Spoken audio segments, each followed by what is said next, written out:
I'm joined now by Alex Codd from the Hull City Council Planning Department. He's a Chief Planning Officer. I'm going to be talking now about, well, quite an important one really. If you've got a small business at home, are you okay running it from home or do you need planning?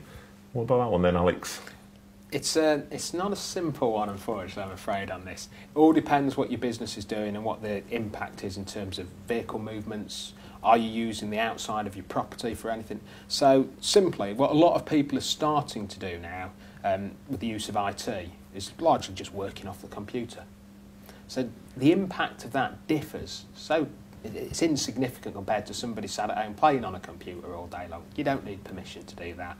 If it's just computer use and you have a relatively small number of people coming and going, there's no impact in terms of the surrounding environment, no impact in terms of parking provision. However, if you were using, say, a large part of your home, so you might build a big extension at the rear that you could have permission for, and then you're setting up a standalone office unit in there and you've got people coming regularly, parking up 3 or 4 people at a time, then that would have an impact. It's the interesting thing is it incidental to the use as a house? Yeah. As soon as you get to a position where that isn't normally how a house would operate, you need permission. But I suppose another one would be, let's say for argument's sake, this is an ideal one, you're working from home, you're an electrician and you're just working from home. I would imagine that that would be okay because you're going to work off-site. That's correct. However, the business expands and expands, and suddenly now 8 o'clock in the morning you've got 8 vans outside Yes. collecting the gear and then they're off again and coming back on a night. That clearly would need planning there. That's correct, yeah. Because, and what you've just got to do is a simple test is, what is the impact on the surrounding area? Yeah. So you've got a massive increase in terms of vehicle movements. You've got increased noise emanating from that. Therefore, if you've got 2 neighbours either side of that, that's got an impact on their amenity, on their quality of life.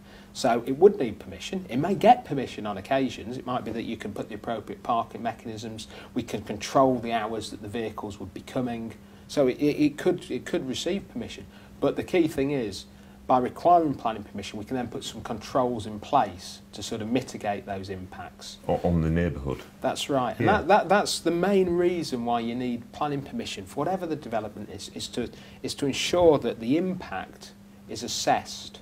You assess the impact of the new development and you get to a position where sometimes there will be some negative impacts because there'll be an increase in vehicle movements. But if that's controlled to a level where that impact is very negligible, then that would mean, yes, it's suitable to obviously approve it and get planning permission for that change of use. So if anybody's at home and they want to know what the impact is, ring the council. They're there to help you, so give them a ring. Thanks for that, Alex. Thank you.